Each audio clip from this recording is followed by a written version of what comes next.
మీకు సమర్పిస్తున్నవారు Lakshmi Nilayam gated community apartment Shyamalanagar extension 11th line Guntur. నమస్కారం. సిటీ న్యూస్ కి స్వాగతం. ముందుగా వార్తలను ముఖ్యాంశాలు. రాష్ట్ర అభివృద్ధి కోసం కృషి చేస్తా. ఆత్మీయ అభినందన సభలో ఎంపీ భాష్యం రామకృష్ణ.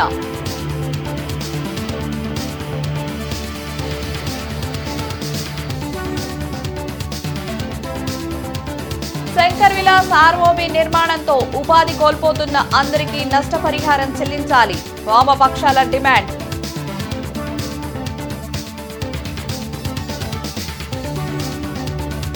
రైతు బజార్లో స్టీమ్ రైస్ అమ్మకం కిలో 52 రూపాయలకు అందిస్తున్న ప్రభుత్వం.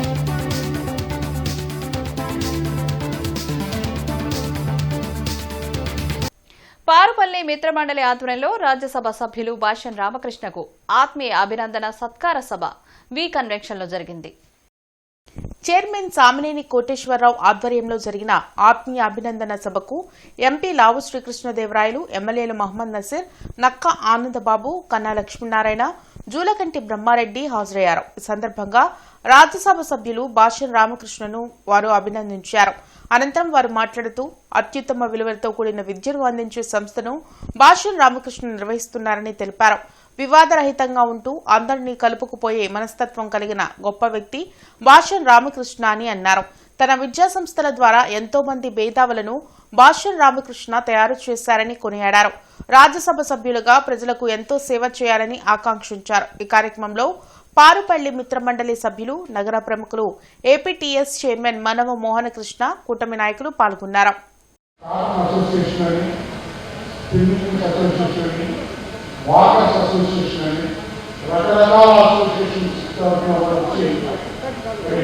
నన్ను అభినందించినందుకు అందరికీ నా ప్రత్యేక ధన్యవాదాలు తెలియజేస్తున్నాను.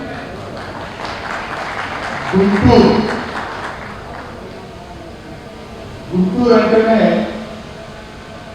పొలకించిపోయేంత ఇష్టం. ఎందుకంటే ఆ గుంటూరే నన్ను ఈ స్థాయికి తీసుకొచ్చింది. ఈరోజు మా మిత్రమండలి సభ్యులు అందరం ఈరోజు భాష్యం రామకృష్ణ గారికి, ఎందుకంటే భాష్యం రామకృష్ణ గారు రాజ్యసభ సభ్యుడిగా ఎన్నికైన సందర్భంగా ఒక మంచి వ్యక్తికి, ఒక మంచి మనసున్న వ్యక్తికి మనం సన్మానం, ఆత్మీయ సన్మానం చేయాలనేటువంటి సత్సంకల్పంతో ఈరోజు మరి కొన్ని వేల మందితోటి ఈరోజు ఈ సన్మానం చేయడం జరిగింది. ఇది సన్మానం కాదు, ఆత్మీయ సమావేశం ఇది మరి భాష్యం రామకృష్ణ గారు ఎంత చిన్న స్థాయి నుంచి వచ్చినా ఈరోజు ఉన్నతమైన స్థాయికి వెళ్ళాడు. ఆర్థికంగా కావచ్చు, లేకపోతే మరి రాజ్యసభ మెంబర్ అవటం అంటే, పెద్దల సభకి ఆయన మెంబర్గా వెళ్ళటం అంటే అది భగవంతుడు ఇచ్చినటువంటి అదృష్టం. శంకర్ విలాస్ ఆర్ఓబి నిర్మాణంలో ఉపాధి కోల్పోతున్న 200 మంది ఉద్యోగుల్లో కేవలం 11 మందికే నష్టపరిహారం ఇస్తామని ప్రభుత్వం చెప్పడం విడ్డూరంగా ఉందని స్థానికులు అభిప్రాయం వ్యక్తం చేశారు. నగర ప్రజల ట్రాఫిక్ ఇబ్బందులు తొలగించేందుకు కేంద్ర సహాయ మంత్రి పెమ్మసాని చంద్రశేఖర్ 4 లైన్ల శంకర్ విలాస్ ఆర్ఓబి నిర్మాణానికి పూనుకున్నారు. అయితే బ్రిడ్జి నిర్మాణం వలన సుమారు 159 షాపులు తొలగించాల్సి ఉంటుంది. దీంతో కొందరి షాపు యజమానులు టీడీఆర్ బాండ్లు వద్దని, క్యాష్ కావాలని కోర్టును ఆశ్రయించారు. కోర్టు వారికి నగదుగానే నష్టపరిహారం ఇవ్వాలని ఆదేశించింది. ఈ సందర్భంలోనే ఉపాధి కోల్పోతున్న సుమారు 200 మంది ఉద్యోగులు ఆందోళన చేశారు. కానీ ప్రభుత్వం 20% పైన షాపులు కోల్పోయిన వారి సిబ్బందికి మాత్రమే నష్టపరిహారం ఇస్తామని చెప్పడం దారుణమని స్థానికులు చెబుతున్నారు. ఏది ఏమైనా ఉపాధి కోల్పోయిన ఉద్యోగులకు నష్టపరిహారం ఇవ్వాలని మంత్రి పెమ్మసాని చెప్పిన విధంగా 2027 జూలై నాటికి బ్రిడ్జ్ నిర్మాణం పూర్తి చేయాలని స్థానికులు కోరుతున్నారు. భూసేకరణ చట్ట ప్రకారం ఎవరైతే నష్టపరిహారం కోరుతా ఉన్నారో అలాంటి షాపుల్లో పనిచేసే వాళ్ళకి నష్టపరిహారం ఇస్తామని చెప్తా ఉన్నారు. సరే, వాళ్ళకైనా నష్టపరిహారం ఇస్తారా అంటే వాళ్ళకు కూడా పూర్తి స్థాయి నష్టపరిహారం ఇవ్వట్లేదు. ఏం చెబుతున్నారంటే 20% పైగా షాపులు తొలగించిన వాటిని మాత్రమే 20% పైగా, మొత్తం షాపులు 20% పైగా తొలగించిన వాటిని మాత్రమే నష్టపరిహారం ఇస్తామని చెప్తా ఉన్నారు. ప్రభుత్వం లెక్క ప్రకారం కేవలం 11 మందికి మాత్రం అర్హులని చెప్తా ఉన్నారు. మొత్తం 34 దాదాపు 150 షాపుల దాకా ఉన్నాయి తొలగించబడిన షాపులు. దానిలో 150-200 మంది దాకా ఎంప్లాయీస్ పనిచేస్తూ ఉన్నారు. వాళ్ళల్లో కేవలం 11 మాత్రం అర్హుల మందిని చూడటం అనేది అన్యాయమైన విషయం. కాబట్టి ప్రభుత్వం ఈ 20% లోపు పోయిన వాళ్ళకి మాత్రమే ఇస్తామని చెప్పడం కరెక్ట్ కాదు. దాంతోపాటు లేబర్ లైసెన్స్ తీసుకున్న యజమానులకు మాత్రమే ఇస్తామని చెప్తూ అంటున్నారు. లేబర్ లైసెన్స్ సంబంధం లేకుండా ఎవరైతే నిజంగా పనిచేస్తూ ఉన్నారో షాపుల్లో వాళ్ళందరికీ కూడా నష్టపరిహారం ఇవ్వమని చెప్పి కోరుతా ఉన్నాం. రైతు బజార్లో స్టీమ్ రైస్ను కిలో 52 రూపాయలకు అందించేందుకు ప్రభుత్వం చర్యలు చేపట్టింది. ఈ మేరకు గుర్తించిన రైతు బజార్లు, రైస్ మిల్లుల్లో ఈ బియ్యం అమ్మే కేంద్రాలను ఏర్పాటు చేశారు. గుంటూరు ఆర్టీసీ బస్టాండ్ సమీపంలోని రైతు బజార్లో ఏర్పాటు చేసిన కౌంటర్ను డీఎస్ఓ కోమలి పద్మ ప్రారంభించారు. పచ్చి బియ్యం కూడా కిలో 50 రూపాయలకు అందించనున్నట్లు ఆమె చెప్పారు. బియ్యం పక్కదారి పట్టకుండా ప్రత్యేక యాప్ ద్వారా కార్డుదారుడికి లిమిట్గా బియ్యం అమ్మడం జరుగుతుందని వివరించారు. కార్యక్రమంలో వినియోగదారు సంఘం ప్రతినిధి Chadalavada Haribabu, rice millers association సభ్యులు వెంకయ్య చౌదరి, సాంబశివరావు, రాజశేఖర్ తదితరులు పాల్గొన్నారు. రైతు బజార్ లేదు కాబట్టి 2 అవుట్లెట్లు గుర్తించారు. అవి కాకుండా మన దగ్గర ఉన్న 30 రైస్ మిల్స్ ఏవైతే ఉన్నాయో, రైస్ మిల్స్ కానీ ట్రేడింగ్ మిల్స్ కానీ అవన్నింటిలో కూడా వారందరిని పిలిచి వారి ప్లేసుల్లోనే, అంటే ఆ రైస్ మిల్ ప్రిన్సెస్లోనే ఈ బ్యానర్ పెట్టి ఖచ్చితంగా స్టీమ్ రైస్ కిలో 52 రూపాయలకి, పచ్చి బియ్యం కిలో 50 రూపాయలకి రా రైస్ అమ్మేలాగా ఏర్పాట్లు చేస్తున్నారు. ఈ చేసిన క్రమంలో మరి ఇది ఎటువంటి దుర్వినియోగానికి పక్కదారి పట్టకుండా ఉండడానికి కొంత టెక్నికల్గా కూడా యాప్ను ఒకటిని అందుబాటులోకి తీసుకొచ్చారు. ఆ యాప్లో మనకు వచ్చిన కార్డుదారుడి యొక్క ఆధార్ నెంబర్ టైప్ చేయగానే అతనికి 10 కేజీలు, అంటే ఒక మనిషికి ఒక కార్డుకి ప్రతి నెల 10 కేజీలు, ఒక నెలలో 10 కేజీలు మాత్రమే తీసుకునే వెసులుబాటు ఉంటుంది. ఎందుకంటే కార్డు మీద మనం కొంత ఆల్రెడీ బియ్యం వాడికి ఇచ్చుంటాం కాబట్టి ఈ నాణ్యమైన బియ్యం కూడా ఒక 10 కేజీలు ఇచ్చేలాగా ఫిక్స్ చేసి ఉన్నారు. వారి ఆధార్ నెంబర్ చెప్పగానే అందులో డీటెయిల్స్ అన్నీ వస్తాయి. ఆ ప్రకారం వాళ్ళు 10 కేజీలు తీసుకున్న తర్వాత వారు ఇంకెక్కడికైనా వెళ్ళి మళ్ళీ తీసుకోవడానికి కూడా అది వినియోగదారులు కోరిన మీదట గౌరవనీయులు మన కలెక్టర్ గారు, జాయింట్ కలెక్టర్ శ్రీవాత్సవ్ గారు సహృదయంతో మిల్లర్స్ తోటి మీటింగ్ పెట్టడం, ధరల నియంత్రణ అని ఇది ఉంది కమిటీ ఒకటి. ఆ ధరల నియంత్రణ కమిటీ ప్రకారం ప్రైసెస్ మానిటరింగ్ కమిటీ, ఈ ప్రైసెస్ మానిటరింగ్ కమిటీ నిర్ణయం తీసుకొని ప్రభుత్వానికి తెలియజేసి గౌరవనీయులు కోమలి పద్మ గారు, డిఎస్ఓ గారు వీరందరూ సహకరించి వినియోగదారులకి అందుబాటులోకి 50 రూపాయలకే బీపీటీ రకాన్ని తీసుకొచ్చినందుకు వారికి సభాముఖంగా కృతజ్ఞతలు తెలియజేస్తున్నాను. ఆంధ్రప్రదేశ్ను అన్ని విధాలా అభివృద్ధి చేయాలనే లక్ష్యంతో ప్రధాని మోదీ పనిచేస్తున్నారని బీజేపీ జిల్లా అధ్యక్షులు తిరుపతిరావు తెలిపారు. బ్రాడీపేటలో బ్రాహ్మణ కార్పొరేషన్ డైరెక్టర్ గంగాధర్, బీజేపీ అధికార ప్రతినిధి శ్రీనివాస్తో కలిసి ఆయన మీడియాతో మాట్లాడారు. రాష్ట్రంలో కూటమి ప్రభుత్వం అధికారంలోకి వచ్చాక కేంద్ర సహకారంతో ఎన్నో అభివృద్ధి పనులు జరిగాయని చెప్పారు. భోగాపురం ఎయిర్పోర్టుతో రాజధాని నిర్మాణంకు కేంద్రం నిధులు కేటాయించిందని గుర్తు చేశారు. వైసీపీ చేస్తున్న అసత్య ప్రచారాలను ప్రజలు నమ్మే స్థితిలో లేరని చెప్పారు. దాదాపు 13,000 మంది నృత్యంతో బ్రహ్మాండంగా ఆ యొక్క కళాకారులు ఎంతో వైభవంగా ఈ యొక్క ఎయిర్పోర్ట్ని ప్రారంభించడం జరిగింది. ఏదైతే ఆంధ్రప్రదేశ్ అభివృద్ధికి కేంద్ర ప్రభుత్వం కట్టుబడి ఉందో దాని ప్రకారమే ఈ ఆంధ్రప్రదేశ్కి అమరావతి కావచ్చు, పోలవరం కావచ్చు, అలాగే అనేక ఎయిర్పోర్ట్లు, సంక్షేమం, ఎన్నో అభివృద్ధి కార్యక్రమాలని ముందుకు తీసుకెళ్తూ కేంద్రము, రాష్ట్రము, డబుల్ ఇంజన్ సర్కార్ ఎంతో మంచి చేస్తుంది ప్రజలకి.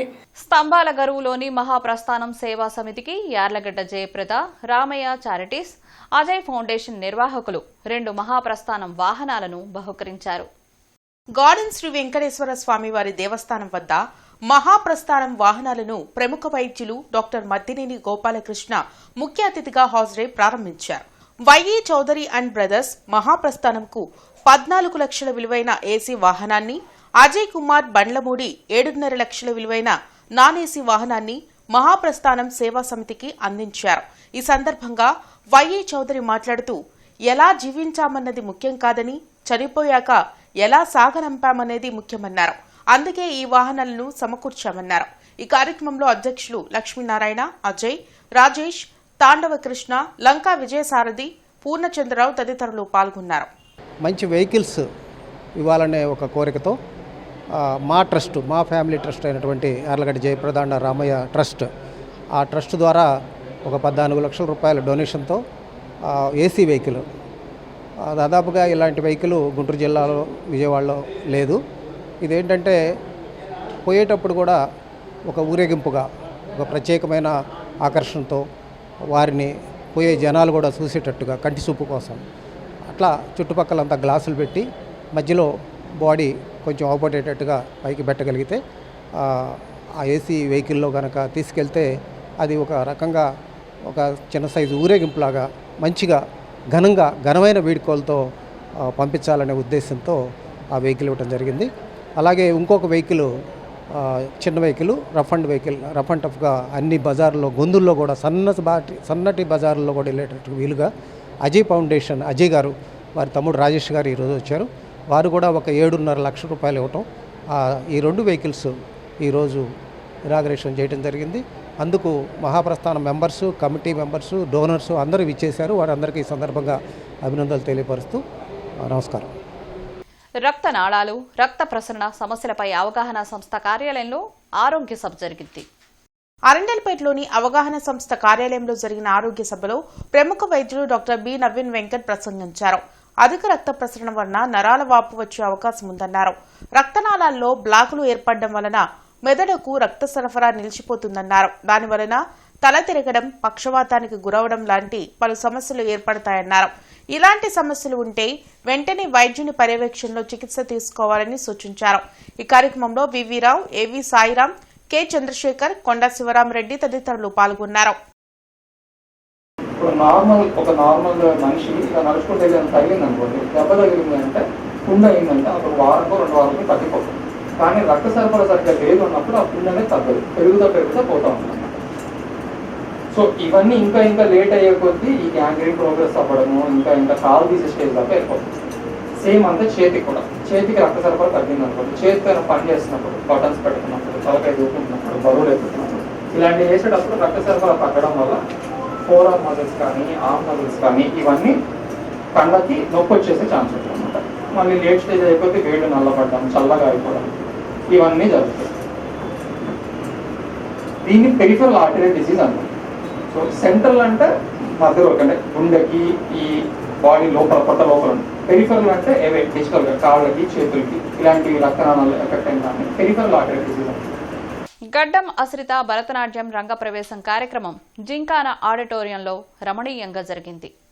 జింకానా ఆడిటోరియంలో జరిగిన భరతనాట్యం ఆరంగేటం కార్యక్రమానికి సినీ నటి ప్రభ ముఖ్య అతిథిగా హాజరయ్యారు. ఈ సందర్భంగా పుష్పాంజలి, నాట్య గణపతి, మయూరి అలరిప్పు, గణేశ స్తుతి లాంటి పలు కీర్తనలకు ఆశ్రిత ప్రదర్శించిన భరతనాట్యం ఆహుతులను విశేషంగా ఆకట్టుకున్నాయి. అమెరికాలో పుట్టి పెరిగిన ఆశ్రిత భరతనాట్యం పట్ల మక్కువ చూపడంతో నేర్పించామని తాతయ్య డాక్టర్ గడ్డం వేణుగోపాల్ తెలిపారు. ఈ కార్యక్రమంలో Manjeera arts academy chairman doctor Kaja Venkata Subrahmanyam, international Kuchipudi artist Achyuta Manasa, Gaddam Sushila, doctor Busarapalli Venkateswarlu, doctor Chebrolu Visweswara Rao, ఇతర ప్రముఖులు పాల్గొన్నారు.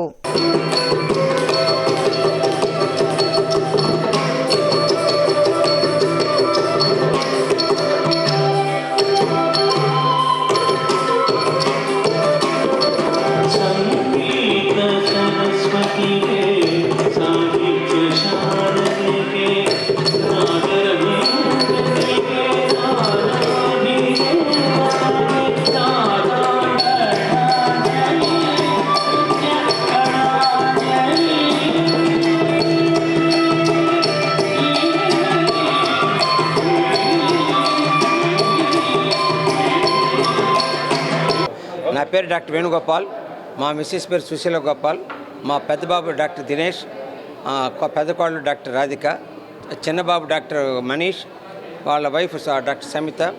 వీళ్ళంతా నలుగురు అమెరికాలో ఉన్న డాక్టర్లు.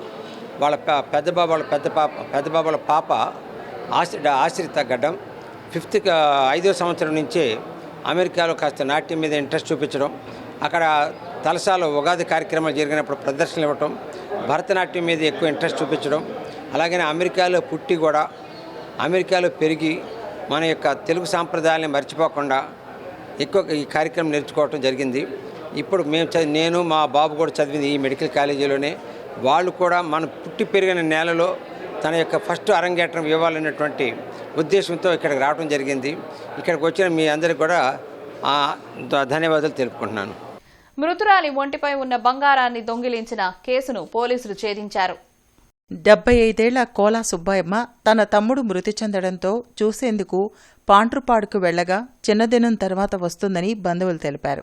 అయితే అదే రోజు రాత్రి సుబ్బాయమ్మ అనారోగ్యంతో మృతి చెందిందని చెప్పడంతో ఆమె మనవడు కోలా వెంకటేష్ అక్కడికి వెళ్లి మృతదేహాన్ని రావిపాడుకు తీసుకువెళ్లి కర్మకాండలు నిర్వహించారు. అయితే సుబ్బాయమ్మకు సంబంధించిన బంగారు ఆభరణాలు కనిపించకపోవడంతో పోలీసులకు ఫిర్యాదు చేశారు. దీనిపై కేసు నమోదు చేసిన కాకుమాను పోలీసులు దేవిరెడ్డి నాంచారమ్మను అరెస్టు చేసి 6 లక్షల రూపాయల విలువ చేసే సొత్తును రికవరీ చేసినట్లు డీఎస్పీ పూర్ణచంద్రరావు తెలిపారు. 12/4/2026 తేదీన కోలా సుబ్బాయమ్మ అనే ఆవిడ తన తమ్ముడు దేవిరెడ్డి సుబ్బారావు చనిపోయాడని చెప్పేసి ఇన్ఫర్మేషన్ రాగా ఆమె పాండ్రపాడు కాకుమాన మండలంకి వెళ్ళి ఆ అంత్యక్రియలకు హాజరై మరుసటి రోజు ఈమె చనిపోతుంది. ఈమె చనిపోయిన తర్వాత ఆమె శరీరం మీద బంగారం మాయమవుతుంది. తర్వాత ఈ విషయాన్ని వాళ్ళ బంధువులకు తెలియజేయగా ఆ మనవడు వెంకటేష్ తన నానమ్మను తీసుకొచ్చి అంత్యక్రియలు చేస్తారు. చేసిన తర్వాత ఈ బంగారం మాయమైనదనే విషయం మీద అతను పోలీస్ స్టేషన్కి రిపోర్ట్ చేయగా పోలీస్ స్టేషన్లో ఈ కేసు ఒకటి కాకుమన్ పోలీస్ స్టేషన్లో కేసు రిపోర్ట్ చేయగా సదరు విషయం మీద ఎస్పీ గారి ఆదేశాల మేరకు కాకుమాన్ ఎస్ఐ గారు, పత్తిపాడు సిఐ గారు ఈ కేసుని దర్యాప్తు చేసి ఈ కేసులో ముద్దాయి అయిన నాంచారమ్మను బైపాస్ వద్ద అరెస్ట్ చేసి ఆమె దగ్గర నుంచి 52 గ్రాముల బంగారాన్ని 6 లక్షల విలువైన 52 గ్రాముల బంగారాన్ని స్వాధీనం చేసుకున్నారు. ఉమ్మడి గుంటూరు జిల్లాలో ప్రభుత్వ అవుట్సోర్సింగ్ డ్రైవర్లు ఎదుర్కొంటున్న సమస్యల పరిష్కారానికి చిత్తశుద్ధితో కృషి చేస్తానని బంధవరపు శ్రీనివాసరెడ్డి తెలిపారు. ఆదివారం గుంటూరు ఎన్జీఓ భవన్లో ఆంధ్రప్రదేశ్ ప్రభుత్వ డ్రైవర్ల కేంద్ర సంఘం నూతన అధ్యక్షులు శ్రీనివాసరెడ్డికి సన్మాన కార్యక్రమం నిర్వహించారు. ఈ సందర్భంగా మీడియాతో శ్రీనివాసరెడ్డి మాట్లాడుతూ రాష్ట్ర వ్యాప్తంగా ఉమ్మడి గుంటూరు జిల్లాలో ప్రభుత్వ అధికారుల వద్ద పనిచేస్తున్న డ్రైవర్లు అనేక సమస్యలతో ఉన్నారని, ఆయా సమస్యలను సంబంధిత అధికారుల దృష్టికి తీసుకువెళ్లి ప్రభుత్వంతో చర్చించి సమస్యల పరిష్కారానికి కృషి చేయడం జరుగుతుందన్నారు. నేటికి ప్రభుత్వ వాహనాలు లేక ప్రైవేట్ వాహనాలతో ఇబ్బందులు పడుతున్నామన్నారు. ఈ సమావేశంలో ఆంధ్రప్రదేశ్ ప్రభుత్వ డ్రైవర్ల కేంద్రం సంఘం అమరావతి అధ్యక్షులు రమేష్ బాబు, ప్రధాన కార్యదర్శి ఎస్వీఎస్ఎస్ వర్మ, ఉపాధ్యక్షులు పి ప్రసాద్, వ్యవస్థాపకులు పాపారావు పలువురు పాల్గొన్నారు. ఒక కోటయ్య అన్న కానీ, ఒక నాగుల్ అన్న కానీ, ఒక మునిబాబు అన్న కానీ, ఒక రాష్ట్ర కార్యదర్శి రాష్ట్ర అధ్యక్షులు రమేష్ బాబు గారు, మళ్ళీ all India driver association retired Paparao గారు కానీ, వారి పెద్దలు అందరూ కలిసి నన్ను ఏకగ్రీవంగా ఎన్నిక చేసి ఈ పదవిని నాకు అప్పచెప్పి ఉన్నారు. కావున మన డ్రైవర్ అసోసియేషన్ మొత్తం బాగా డెవలప్ అయ్యేటట్టు న్యాయం చేస్తానని మీ అందరికీ హామీ ఇస్తున్నాను. మహిళలు నైపుణ్యాన్ని పెంపొందించుకోవడం ద్వారానే ప్రగతి సాధ్యమవుతుందని, కుటుంబ ఆదాయాలు పెరుగుతాయని, మహిళల్లో ఆత్మస్థైర్యం పెరిగి వారి పట్ల గౌరవం పెరుగుతుందని గుంటూరు జిల్లా గ్రంథాలయ సంస్థ చైర్మన్ భీమినేని వందనాదేవి అన్నారు. ముఖ్య అతిథిగా విచ్చేసిన భీమినేని వందనాదేవి మాట్లాడుతూ ఫ్యాషన్ రంగంలో అపారమైన అవకాశాలు పెరుగుతున్నాయని, మహిళలు వాటిని అందిపుచ్చుకొని ఆర్థికంగా అభివృద్ధి చెందాలని కోరారు. డ్వాక్రా గ్రూపుల ద్వారా లభించే రుణ సదుపాయాన్ని వ్యాపారాలు చేయడానికి వినియోగించి సంపదను సృష్టించాలని కోరారు. విశిష్ట అతిథిగా పాల్గొన్న జనచైతన్య వేదిక రాష్ట్ర అధ్యక్షులు వల్లంరెడ్డి లక్ష్మణరెడ్డి మాట్లాడుతూ ప్రపంచంలో జనాభాలో మొదటి స్థానంలో 147 కోట్లతో ఉన్నప్పటికీ నైపుణ్యాల కొరతతో వెనకబడి ఉందన్నారు. ఆంధ్రప్రదేశ్ అక్షరాస్యతలో దేశంలోనే అట్టడుగున 36వ స్థానంలో ఉందని, ప్రతి 3 మహిళలలో ఒకరు నిరక్షరాస్యులుగా కొనసాగుతున్నారన్నారు. శిక్షణా శిబిరం కోఆర్డినేటర్ కె సతీష్ మాట్లాడుతూ వివిధ ప్రాంతాల నుండి 120 మంది మహిళలు శారీ డ్రేపింగ్ శిక్షణలో పాల్గొని మెళకువలను నేర్చుకోవడం అభినందనీయమన్నారు. ఈ కార్యక్రమంలో మానవతా సెక్రటరీ చావా శివాజీ, డైరెక్టర్ వేజండ్ల బాలకృష్ణ చౌదరి, ఆత్మీయ సహకార కమిటీ చైర్మన్ టి సాయిరాం, పూర్వ అధ్యక్షులు doctor Kota Srinivas, director N Sambasivarao, joint secretary Maheswararao తదితరులు పాల్గొని మాట్లాడారు. మహిళలు నిజంగానే మన వాళ్ళు పెద్దవాళ్ళు చెప్పినట్టు ఇక్కడ 10 మంది లేడీస్ మాత్రమే నూటికి పని చేస్తే సంపాదిస్తే 90 మంది ఇల్లు పిల్లలు ఖాళీ టైంలో మనం టీవీ చూడటం. ముఖ్యంగా మనకున్న బ్యాడ్ హాబీ ఏంటంటే టీవీ సీరియల్స్. నేను సాయంత్రం పూట ఎక్కడికన్నా వెళితే బయట ఎవరింటికన్నా టీవీ దగ్గరే ఉంటారు. మనతో మాట్లాడటానికి కూడా ఇష్టపడరు. ఎందుకంటే ఈ 5 నిమిషాల టైంలో ఏం మిస్ అవుతామో, వాళ్ళు పోట్లాడుకునేదో, కొట్టుకునేదో, తిట్టుకునేదో. అంటే 147 కోట్ల ప్రజలు సంపాదిస్తే వచ్చిన సంపద 5 కోట్ల మంది ప్రజలున్న ఇంగ్లాండ్ సంపాదించిన సంపాదకి సమానం. అది గొప్ప. కానీ ఒక్కొక్క వ్యక్తికి ఎంత వస్తుందో చూస్తే మనం చాలా వెనకబడి ఉన్నాం. 136వ స్థానంలో ఉన్నాం. ఇదంతా ఎందుకు చెప్తున్నానంటే వీటన్నిటికీ ప్రధాన కారణం మన నైపుణ్యాలని పెంచుకోలేకపోవటం, మన నిపుణతని పెంచుకోలేకపోవటం. అక్షరాస్యతలో ఏ రాష్ట్రం బాగా వెనకబడింది చెప్పండి? భారతదేశంలో తన మాతృభాషలో తన పేరు రాసుకోలేని వాళ్ళు ఉన్న సమాజం భారతదేశంలో అతి తక్కువ అక్షరాస్యత ఉన్న సమాజం ఏ రాష్ట్రం అనుకుంటున్నారు? ఒకప్పుడు ఏం చెప్పేవారంటే బీహార్ అనో, యూపీ అనో, ఒరిస్సా అని చెప్పేవాళ్ళు. ఇప్పుడు ఆంధ్రప్రదేశ్. ప్రతి సోమవారం కలెక్టరేట్, ఎస్పీ కార్పొరేషన్ కార్యాలయంలో ప్రజా ఫిర్యాదుల పరిష్కార వేదిక కార్యక్రమాన్ని నిర్వహిస్తున్నారు. ప్రజలు తమ సమస్యలను అధికారుల దృష్టికి తీసుకెళ్లి వాటిని పరిష్కరించుకోవాలని ఉన్నతాధికారులు సూచించారు. కార్పొరేషన్ కార్యాలయంలో పీజీఆర్ఎస్ జరగనుంది. జిల్లా, నియోజకవర్గ, మండల స్థాయిలో ఈ ప్రజా ఫిర్యాదుల పరిష్కార వేదిక కార్యక్రమం నిర్వహించనున్నారు. ప్రజలు తమ అర్జీలను మీకోసం.ap.gov.in లో కూడా నమోదు చేయవచ్చని కలెక్టర్ సాయికాంత్ వర్మ సూచించారు. ఫిర్యాదుల స్టేటస్ ను 1100కు కాల్ చేసి తెలుసుకునే అవకాశం ఉందన్నారు. అలాగే రెవెన్యూ సమస్యల పరిష్కారం కోసం రెవెన్యూ క్లినిక్లను సద్వినియోగం చేసుకోవాలని పేర్కొన్నారు. భారత జాతీయ పతాక రూపకర్త పింగళి వెంకయ్య, ప్రముఖ రంగస్థల కళాకారుడు బళ్ళారి రాఘవ జయంతి ఘనంగా జరిగింది. కలెక్టర్ కార్యాలయంలో జేసీ అస్తో శ్రీవాత్సవ, పింగళి వెంకయ్య, బళ్ళారి రాఘవ చిత్రపటాలకు పూలమాలలు వేసి ఘనంగా నివాళులర్పించారు. గుంటూరు ఎస్పీ ఆదేశాల మేరకు జిల్లా వ్యాప్తంగా నేర నియంత్రణ, శాంతి భద్రతల పరిరక్షణలో భాగంగా రౌడీ షీటర్లు, నేర చరిత్రలు కలిగిన వ్యక్తులు, చెడు నడత కలిగిన వారికి ప్రత్యేక కౌన్సిలింగ్ కార్యక్రమాలు నిర్వహించారు. ఈ సందర్భంగా పోలీసు అధికారులు మాట్లాడుతూ గతాన్ని పక్కన పెట్టి చట్టాలను గౌరవిస్తూ బాధ్యతాయుతమైన పౌరులుగా జీవించాలని సూచించారు. ఎలాంటి నేరాలకు, చట్ట వ్యతిరేక కార్యకలాపాలకు పాల్పడకుండా సమాజంలో మంచి పేరు తెచ్చుకునే విధంగా ప్రవర్తించాలని హితవు పలికారు. ప్రజల ప్రశాంతతకు, శాంతి భద్రతలకు భంగం కలిగించే చర్యలకు పాల్పడినట్లయితే చట్ట ప్రకారం కఠిన చర్యలు తప్పవని హెచ్చరించారు. రౌడీ షీటర్లు, నేర ప్రవృత్తి కలిగిన వ్యక్తుల కదలికలపై జిల్లా పోలీసులు నిరంతరం నిఘా కొనసాగిస్తున్నారని తెలిపారు. ఇవి ఈనాటి వార్తలు. నమస్కారం. సిటీ న్యూస్ ని మీకు సమర్పించిన వారు Lakshmi Nilayam, gated community apartment, Shyamlanagar extension 11th line, Guntur.